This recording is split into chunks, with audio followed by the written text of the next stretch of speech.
अरे विनू, अजून घरी नाही गेलास? हो, निघतोच आहे सर आता. ओके, पण लवकर घरी जा आणि सांभाळून जा. असं का सर?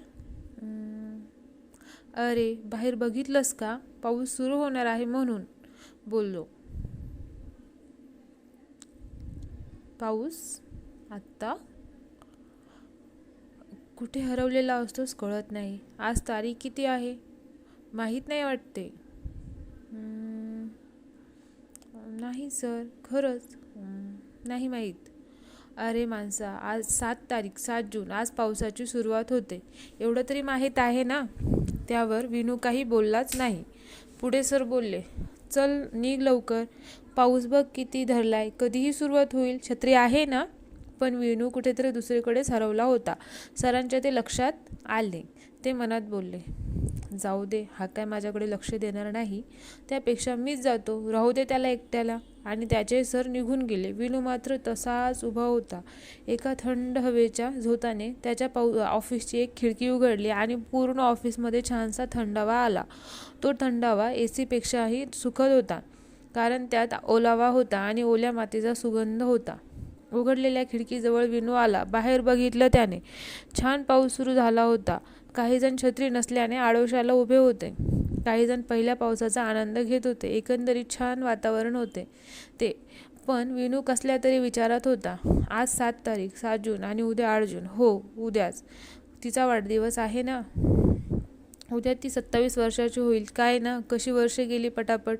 स्वतःशीच हसला तो. एव्हाना त्याचं सगळं ऑफिस घरी गेलं होतं. तो एका सॉफ्टवेअर कंपनीमध्ये नोकरीला होता. सॉफ्टवेअर इंजिनियर होता तो. वय वर्ष 28. दिसायला देखणा, उंच, गोरापान, एकूणच हँडसम होता. तो ऑफिसमध्ये सर्व त्याला ओळखायचे, कारण त्याचं कामसुद्धा चांगलं होतं. त्याचं फेमस होता. ऑफिसमध्ये तो फक्त त्याची एक गोष्ट खटकायची आणि ती म्हणजे त्याचा एकलकोंडेपणा. गपगप राहायचा. कधी कोणाशी जास्त बोलायचा नाही, मिसळायचा नाही. कोणी काही विचारलं तरी तेवढ्यापुरतंच बोलायचा. कधी कधी कुठे हरवून जायचं, तेव्हा तर आपण ऑफिसमध्ये आहोत हेच तो विसरून जायचा. आणि पाऊस सुरू झाला की खिडकीबाहेर कितीतरी वेळ कुठेतरी बघत राहायचा. अगदी पाऊस थांबेपर्यंत, उशिरापर्यंत ऑफिसमध्ये थांबायचा. कधी कधी घरीसुद्धा जायचा नाही. अगदी विचित्र वागायचा. परंतु सगळ्यांना माहीत होतं की तो वेडा नाही आहे, त्यामुळे त्याला कोणी काही बोलायचे नाही.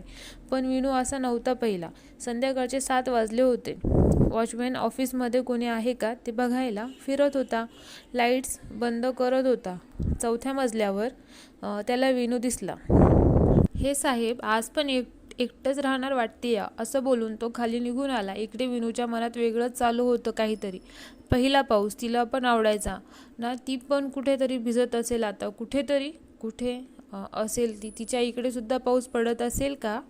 आज इकडे असती तर छानपैकी पावसात भिजता आले असते तिला ना. इकडे असती तर ना, मग मग ती माझ्याजवळ पण असती आज. ती म्हणजे विनूची बेस्ट फ्रेंड. ती म्हणजे विनूची कुटुंब. ती म्हणजे विनूचं सर्व काही होती.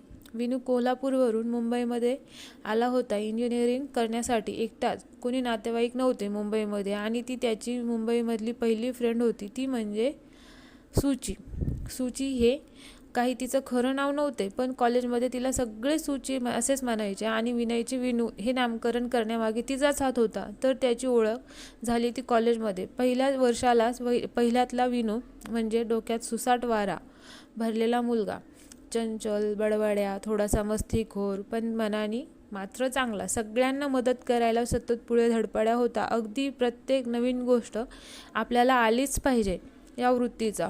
तो उत्तम डान्सर होता. डोक्याने हुशार असल्याने चेस त्याला कोणी हरवायचे नाही असा होता विनू. त्याला अनेक गोष्टी आवडायच्या, पण 2 गोष्टी तो मनापासून करायचा. पहिलं म्हणजे पावसात भिजणं आणि दुसरं पावसावर कविता करणे. पावसासाठी अगदी वेडा होता तो. पाऊस सुरू झाला की नुसता धावत सुटायचा, भिजायचा. त्यामुळे आईवडिलांची अनेक वेळा त्याने बोलणी खाल्ली होती, पण ते तेवढ्यापुरतंच. नंतर परत सुरुवात. तो कविता छान करायचा आणि उत्तम अशा कथासुद्धा लिहायचा. फक्त लव्ह स्टोरीज का, असं कोणी विचारलं तर सांगायचा, प्रेम असे काही नसते, म्हणून मी त्यावर गोष्टी लिहितो. हे काय बोलायचा तो कोणालाच कळायचं नाही. पण त्याच्या लव्ह स्टोरीज सगळ्यांना आवडायच्या. कॉलेजच्या पहिल्या वर्षी एक दुपारी विनू घरी चालला असताना अचानक पाऊस सुरू झाला. त्याने पटकन छत्री काढली, कारण त्याच्याकडे त्यावेळेस काही बुक्स होती. ते भिजले तर प्रॉब्लेम म्हणून त्याने छत्री उघडली, पण त्याचं मन त्याला भिजायला सांगत होतं. मग तो काय करायचा, हळू छत्री बाजूला करायचा, जरा भिजायचा, परत छत्री सरळ करायचा, तो पण भिजायचा आणि बुक्स पण भिजण्यापासून वाचायची. मज्जा ना. छान आयडिया होती त्याची. त्याचा तो प्रताप बाजूला उभी असलेली एक मुलगी कधीपासून बघत होती आणि अचानक तिने त्याला हाक मारली, ए वेड्या, तुला भिजायचं असेल ना तर ती छत्री मला दे, मला घरी जायचे आहे. त्याने चमकून मागे बघितलं. बंद दुकानाच्या बाजूला एक मुलगी उभी होती. छत्री नव्हती तिच्याकडे. त्याच्या एवढीच उंची होती आणि तिच्या जवळपास गोलाकार चेहरा. जराशी सावळीच होती ती. प्रथम त्याला तिचा राग आला, मला वेडा म्हणते, पण नंतर त्याला तिची दया आली. तो तिच्याजवळ गेला आणि बोलला, मी तुला ओळखत नाही तर मी माझी छत्री कशी देऊ तुला? अरे पण मी तुला ओळखते, तू माझ्याच वर्गात आहेस. बरं ते जाऊ दे, मला छत्री दे, मला उशीर होता आहे, तू भिज पावसात. असं म्हणून तिने छत्री ओढली आणि ती पटापट निघून गेली. त्याला काय घडलं हेच कळत नाही. अशी त्यांची पहिली भेट होती. त्याची छत्री तर त्याला मिळालीच नाही, नवीन मैत्रीण मात्र भेटली.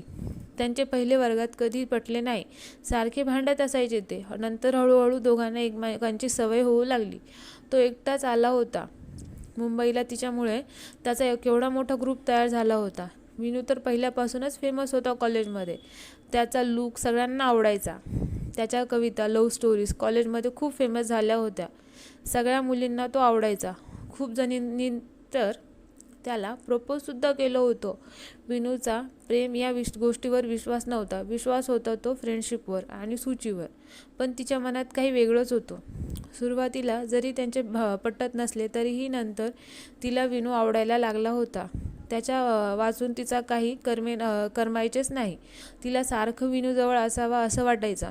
विनूला तिच्या मनातलं काहीच माहीत नव्हतं. तिनेही त्याला काही कळू दिले नाही. असंच एक वर्ष निघून गेलं. सूची विनूची फ्रेंड पासून बेस्ट फ्रेंड झाली होती. एकत्र कॉलेजला जायचे, घरी एकत्र निघायचे, एकाच डब्यात जेवायचे, एकमेकांसाठी जागा अडवून ठेवायचे. आणि एक गोष्ट दोघांमध्ये कॉमन होती, ती म्हणजे पावसात भिजणे. एकत्रच भिजायचे. 8 जूनला तिचा वाढदिवस असायचा. त्या दिवशी तर किती मजा केली होती सगळ्यांनी. पण केक कापण्याच्या अगोदर सूची एक वाक्य बोलली, हा वाढदिवस मला जन्मभर लक्षात राहील, कारण आज मला कळतं की खरं प्रेम काय असतं ते, आणि आज मला ते भेटलं आहे. हे असं का बोलली ती ते कोणालाच कळालं नाही. त्या वाक्याचा तो रात्रभर विचार करत होता. आणि अचानक बाहेर पाऊस सुरू झाला. मग काय, विनू बाहेर पडला पावसात भिजायला. एका ठिकाणी उभा राहून काय भिजायचे म्हणून तो चालू लागला. चालता चालता अचानक तो थांबला. विचार करता करता विनू सूचीच्या घरासमोर आला होता. नकळतपणे त्याला कळलंच नाही तो इकडे कसा आला. आणि समोर सूची होती पावसात भिजत. तिलाही आश्चर्य वाटलं विनूचं. दोघे कितीतरी वेळ एकमेकांना बघत उभे होते. पाऊस थांबला तरी ते तसेच होते. थोड्या वेळाने दोघेही भानावर आले. एकमेकांना काही बोलले नाहीत, फक्त हातानेच बाय केले आणि विनू घरी आला. पावसात त्याला नेहमीच आनंद देणाऱ्या गोष्टी मिळाल्या होत्या. या पावसात त्याला वेगळाच अनुभव आला होता. याला मैत्रीण नाही म्हणत ना, मग हे काय प्रेम आहे? इतके सुंदर असते प्रेम. आज त्याला झोप येत नव्हती. एका वेगळ्याच आनंदात होता तो. दुसऱ्या दिवशी कॉलेजला जायचे म्हणून त्याला बळजबरीने झोपावे लागले. साहेब, आज घरी जाणार आहात काय? नाहीतर मी दरवाजा बंद करतोय. झोपायचं आहे मला. वॉचमॅनच्या या शब्दांनी विनू भानावर आला. निघतो आहे 5 मिनिटात. असं बोलून त्याने त्याचं सामान उचललं आणि ऑफिसच्या बाहेर पडला. पाऊस थांबला होता. छान थंडावा आला होता.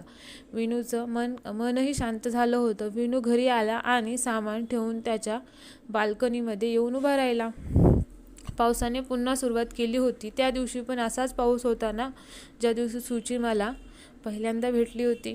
आणि विनू पुन्हा त्याच्या आठवणीत गेला. सूची यांची फ्रेंडशिप अजूनच घट्ट झाली होती आणि संपूर्ण कॉलेजमध्ये त्यांची फ्रेंडशिप फेमस होती. विनू तिथे सूची, सूची तिथे विनू, असंच झालं होतं काहीसं. त्यांच्या सर्व मित्रमैत्रिणींनाही ठाऊक होते की दोघांमध्ये प्रेम आहे. तिलाही तो सुरुवातीपासूनच आवडायचा आणि विनूलाही ती आवडायची.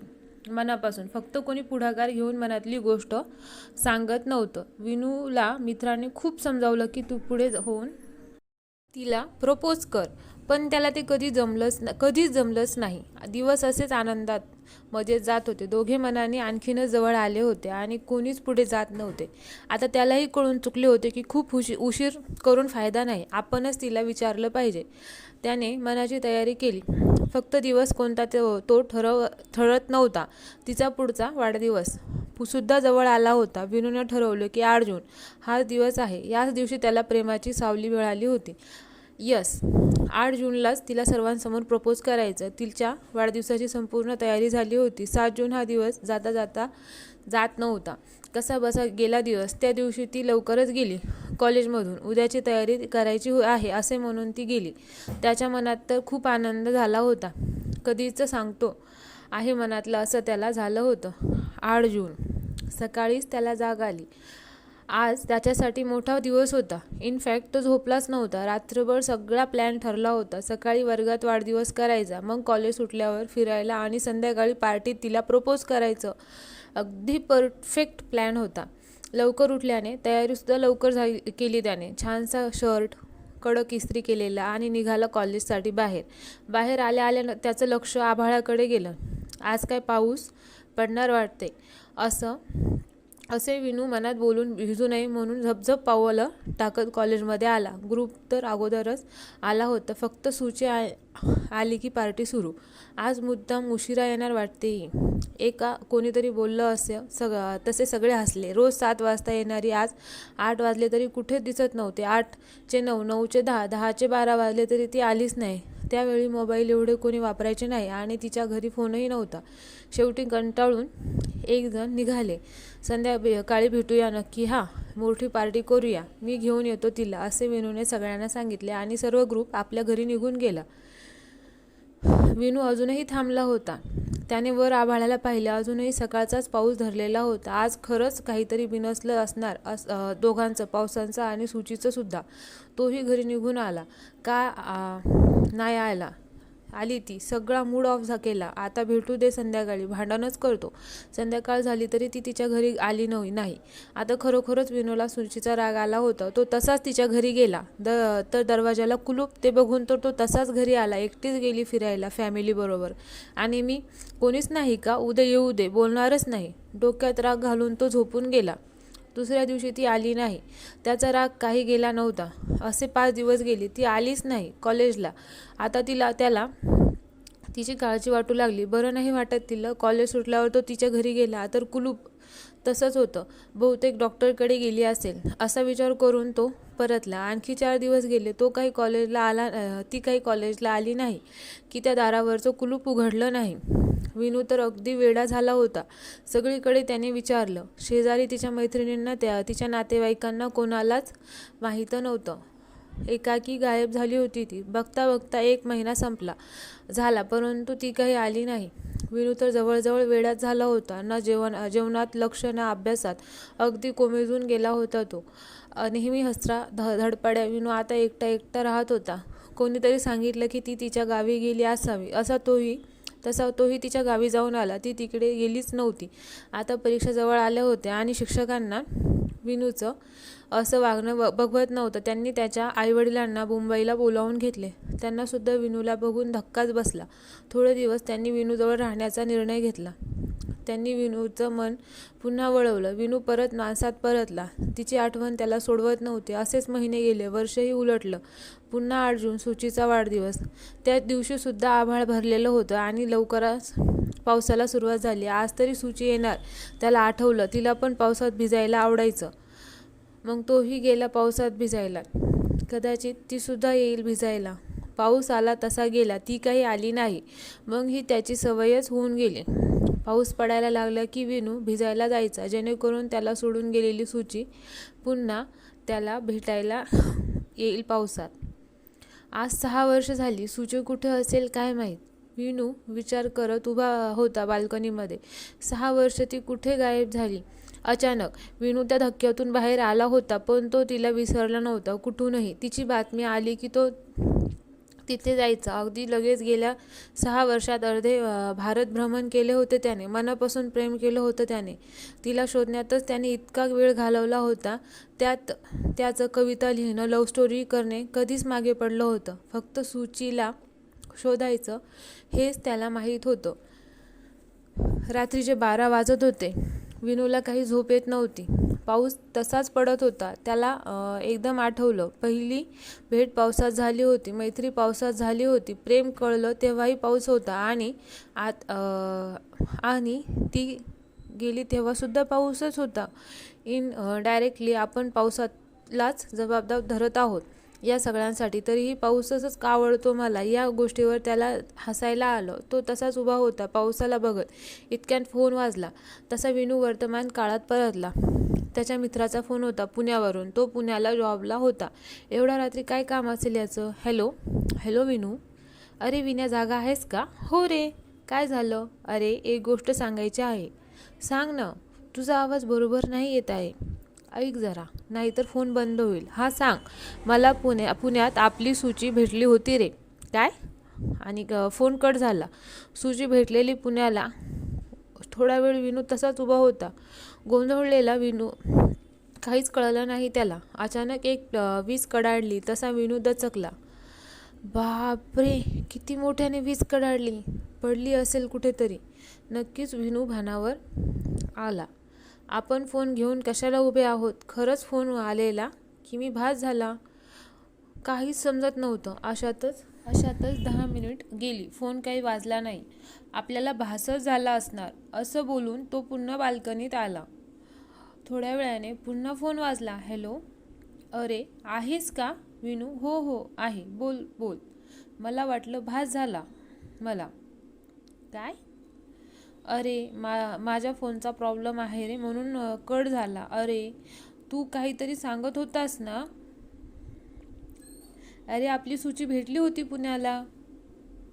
कोण? अरे सूची, आपली सूची, तुझी सूची. पुन्हा एकदा वीज कडाडली आणि शांतता, सगळं शांत झालेलं. Hello hello. विनू फोन पकडून तसाच उभा होता, कुठेतरी हरवून गेलेला. Hello hello. विन्या, खरंच भेटली होती का रे ती? विनू पुन्हा भानावर आला. कशी आहे रे ती? छान आहे. पहिल्यासारखीच. विचारत होती सगळ्यांना, आणि तुलाही विचारलं तिने.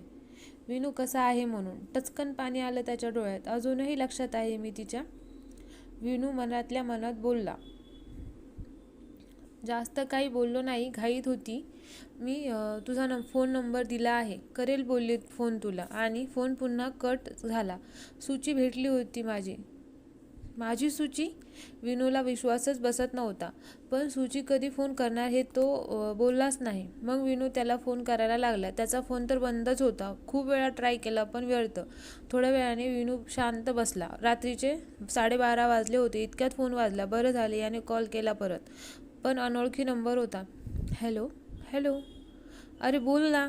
पलीकडून काही आवाज आला नाही. फोन तर चालू होता. हॅलो विनू. हळूच आवाज आला फोनमधून. तो आवाज ऐकून विनू स्तब्ध झाला. 6 वर्षानंतर त्याने तो आवाज ऐकला होता. हॅलो विनू, आहेस ना रे? ओळखलंस का मला? तुला कसं विसरणार? कसा आहेस? ठीक आहे. तू कशी आहेस? बरी आहे. आणि दोघेही गप्प. खूप वेळ दोघेही काहीच बोलले नाहीत. त्यानंतर एकदम विनू बोलला. मला तुला भेटायचं आहे. कधी भेटशील? सांग. मलाही भेटायचं आहे तुला. मी सध्या पुण्यात आहे. येशील का पुण्याला? असे बोलला विनू. असे येईन ना. कधी आणि कुठे ते सांग. पुणे स्टेशनलाच भेटूया. उद्या येशील स्टेशनला? सकाळी 11 वाजता. आणि वेळेवर ये. आणि 1 नंबर प्लॅटफॉर्मच्या शेवटला एक लाकडी बाक आहे, तिथे भेटूया. असे बोलून तिने फोन ठेवून दिला. विनूला तर आपण सूचीबरोबर बोललो हे खरंच वाटत नव्हतं. तेवढ्यात त्याला आठवलं, उद्या पुण्याला जायचं आहे. गाडीची वेळ बघितली पाहिजे. नेटवर त्याने वेळ बघितली. सकाळी 6ची गाडी होती. मुंबईवरून बस हीच गाडी पकडायची आणि सुचीला भेटायला जायचं. खूप खुश होता तो.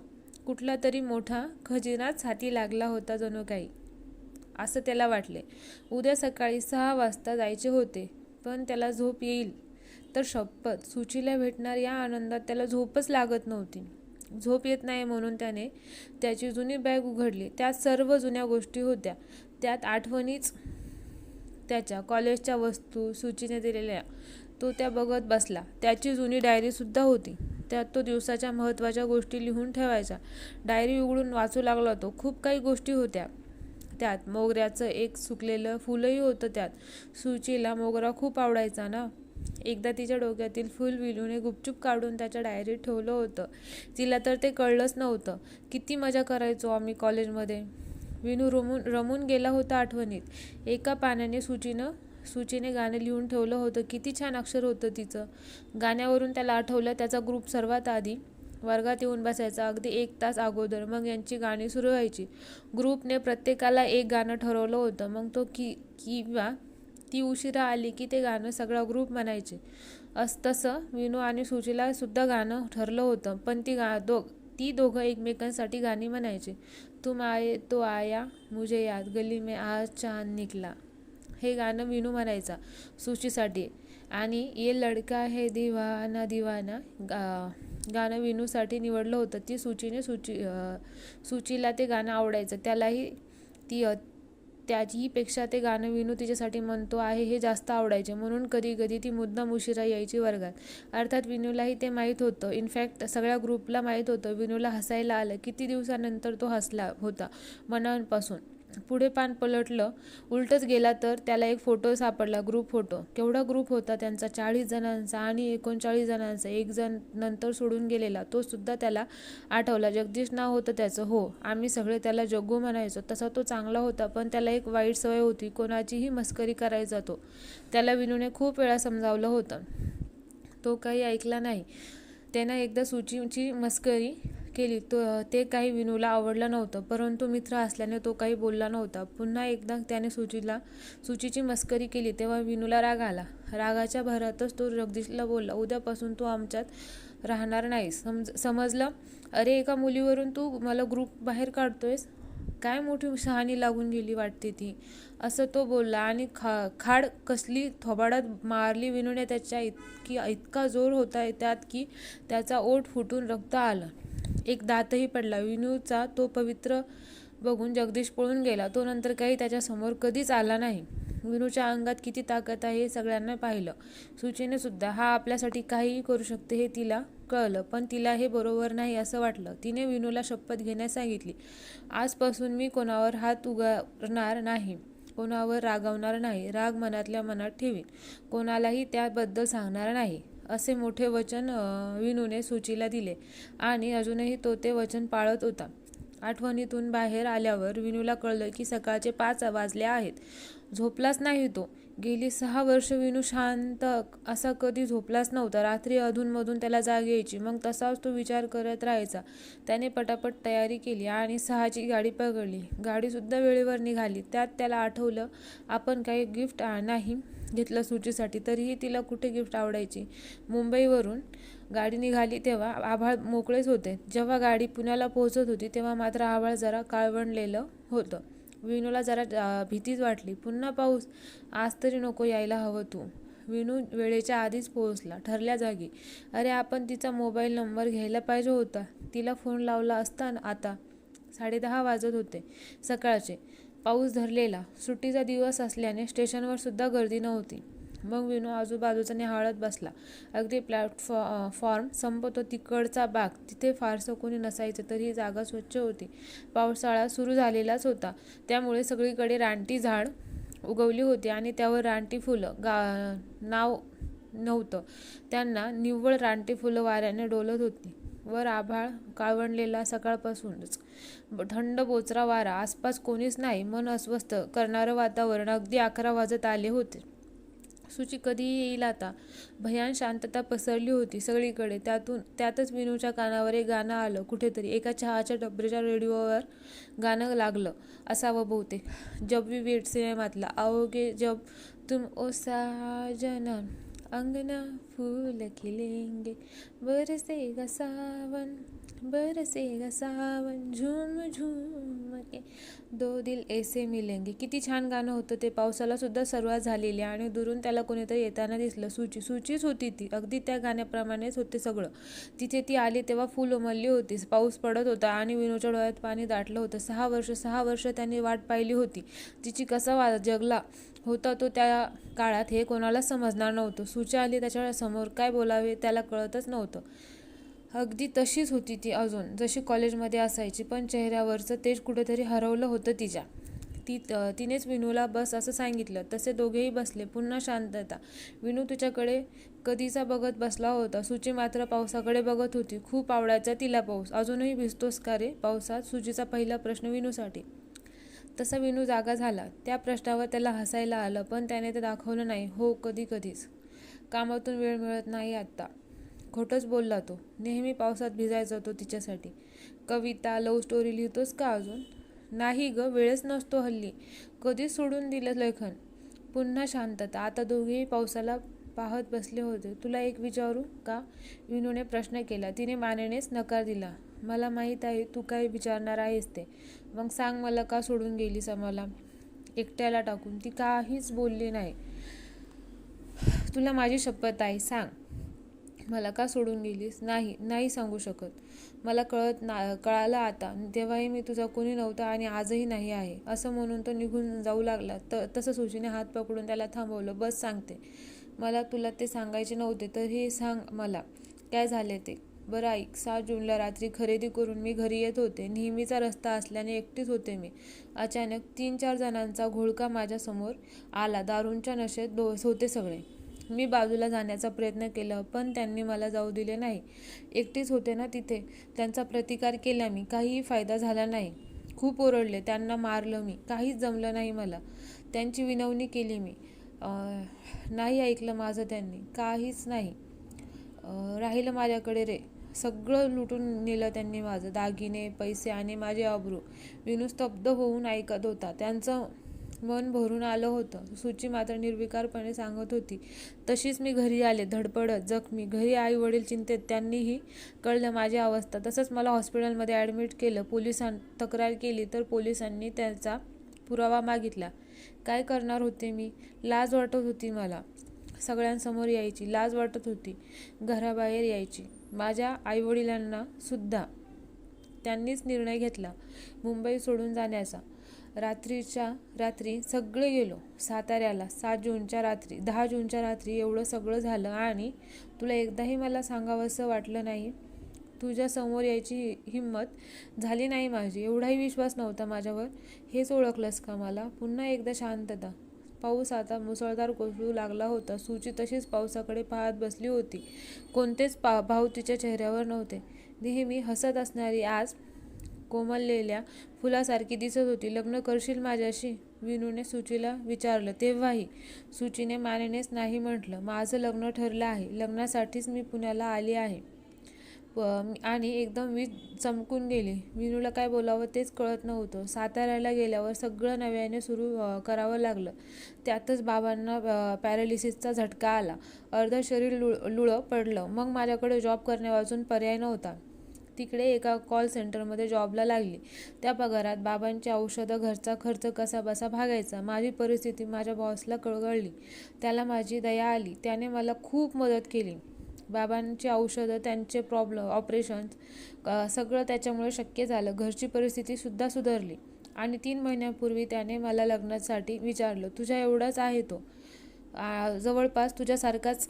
एवढे माझ्यावर उपकार केले त्याने. मी त्याला नकार देऊ शकले नाही. माझ्यावर काय प्रसंग झाला होता ते माहीत असूनसुद्धा त्याने मला स्वीकारलं. त्याच्या कुटुंबाने स्वीकारलं. अजून काय पाहिजे होतं मला? तू खुश आहेस ना? आहे ना? माझ्याकडे बघून तुला वाटत नाही? नाही, विनू बोलला. तशी सुची शांत झाली. लग्नाला येशील माझ्या कुटुंबाकडून? विनूने मानेनेच हो म्हटलं. नाव काय आहे त्याचं? यशराज. ओके, चल मी निघतो आता, असं म्हणून विनू निघू लागला. थोडा पुढे गेल्यावर सुचीने विनूला हाक मारली. तसा विनू थांबला. घरी येतोस? आईबाबांना बरं वाटेल. विनू तयार झाला. पाऊस तसाच कोसळत होता. विनू सुचीच्या घरी आला. बाबांना बघून त्याला वाईट वाटले. झोपले होते ते तेव्हा. सुचीच्या आईने विनूला ओळखलं. किती आनंद झाला तिला. पण विनूला जास्त वेळ तिथे थांबवलं नाही. निघताना त्याने सुचीच्या आईला मोबाईल नंबर देऊन ठेवला. काहीही गरज वाटली तर मला फोन कर असं सांगितलं. त्याने तो निघाला. तीही त्याच्या मागून आली. तू जा आता, निघतो मी. येईन तुझ्या लग्नाला मी. पत्रिका घेतली आहे, जा तू. सुचीने पुन्हा त्याला अडवलं. एक शेवटचा प्रश्न विचार. तू पुन्हा कोणावर प्रेम करू शकशील का? त्यावर विनूकडे काहीच उत्तर नव्हते. उत्तर न देता तो तसाच निघाला. भर पावसात. कॉलेजमध्ये एक वाक्य फेमस होतं, विनू कभी हारता नाही. तसाच होता तो. कुठल्याच गोष्टीत हार मानायचा नाही. जे काम हातात घेईल ते पूर्ण करायचा. त्याला हार कधी माहीतच नव्हती. पण आज तो हरला होता. नशिबाने त्याला हरवले होते. आज तो लूजर ठरला होता. विनूने लागलीच मुंबईला येणारी गाडी पकडली आणि तो मुंबईला आला. काहीच हाती लागलं नाही त्याच्या. घरी येऊन बसला. काहीच झालं नाही. जणू काही 2 दिवस असेच गेले. विनू दोन्ही दिवशी कामाला गेला. नेहमीचं काम केली. नेहमीचं रुटीन सुरू झालं. सुचीच्या लग्नाला अजून आठवडा बाकी आहे. कुणीतरी घेऊन तिच्यासाठी, म्हणून तो बाहेर निघत होता. इतक्यात पुन्हा पावसाला सुरुवात झाली. तसा तो थांबला. संध्याकाळचे 4:30 वाजले होते. तरीही पावसामुळे रात्रीसारखं वाटत होतं. तेवढ्यात त्याचा फोन वाजला. अनोळखी नंबर होता. हॅलो विनू? विनूच आहे ना फोनवर? हो विनूच आहे. आपण कोण? मी सुचीची आई बोलते रे. हा बोला आई. पण तुमचा आवाज असा काय येतोय? काय झाला? अरे सुचीचा ॲक्सिडेंट झालाय, लवकर ये. हे ऐकून त्याच्या पायाखालची जमीनच सरकली. तरीसुद्धा सावरून तो बोलला. कुठे आहे आता ती? मला सांगा, मी येतो. अरे मुंबईलाच आहे, टाटा हॉस्पिटलमध्ये. तू लवकर ये, मला खूप भीती वाटते आहे. तसा विनू धावतच निघाला. धावता धावता अडखळून पडला. डोक्याला लागलं, पण त्याला त्याची पर्वा नव्हती. तो पोहोचला हॉस्पिटलमध्ये. सुचीची आई रडत होती. विनूला बघितल्यावर त्याच्याकडे धावत आली. विनूने त्यांना शांत केलं. सुची कुठे आहे ते विचारलं. तिला ICUमध्ये ठेवलं होतं. तो तिला बघत होता तिच्या काचेच्या दरवाजातून. कसं झालं असं? विनूने तिच्या आईला विचारलं. यशराजने ठरवलं की कुटुंबासोबत मुंबई फिरायला जायचं. तशी त्याने गाडी बाहेर काढली. सुची नको म्हणत असताना सुद्धा ते भर पावसात निघाले. गाडीत यश, सुची आणि यशचे आई वडील होते. मुंबई पुणे महामार्ग तसा चांगला, पण पावसामुळे निसरडा झालेला. तरी यशराज गाडी हळू चालवत होता. मागून येणाऱ्या ट्रकने ओव्हरटेक करण्याच्या नादात यशच्या गाडीला धडक दिली. धडक हळू असली तरीही निसरड्या रस्त्यामुळे गाडी आउट ऑफ कंट्रोल झाली आणि मोठा अपघात झाला. त्या अपघातात यश आणि त्याचे आई वडील जागीच गतप्राण झाले. एकटी सुची तेवढी वाचली. मुंबई जवळ असल्याने पोलिसांनी तिला मुंबईमध्ये ॲडमिट केलं व सुचीच्या आईला कळवलं. सुची वाचली होती, पण प्रचंड जखमी झाली होती. पुढचे 24 तास खूप महत्त्वाचे आहेत असे डॉक्टर विनूला बोलले. विनू सुचीच्या बाजूला जाऊन बसला. ती शुद्धीत नव्हती, खूप क्रिटिकल होती. ती डॉक्टर काही सांगतील ते विनू लगेच घेऊन यायचा. नुसता धावतच होता तो. तिच्या तब्येतीत काहीच फरक नव्हता. एक दिवस असाच गेला. विनूने काहीही खाल्लेलं नव्हतं की त्याने आराम केला नव्हता. तिची तब्येत तशीच होती. 2 दिवस झाले तसंच सगळं. विनूची झोप कुठे पळाली होती. पोटात काही नाही. सुचीच्या आईला ते कसं वाटत होतं. शेवटी विनूला सुचीची शपथ घातली तेव्हा त्याने कुठे थोडीशी पोळी भाजी खाल्ली. जा थोडा वेळ पड जरासा, आईने त्याला सांगितलं.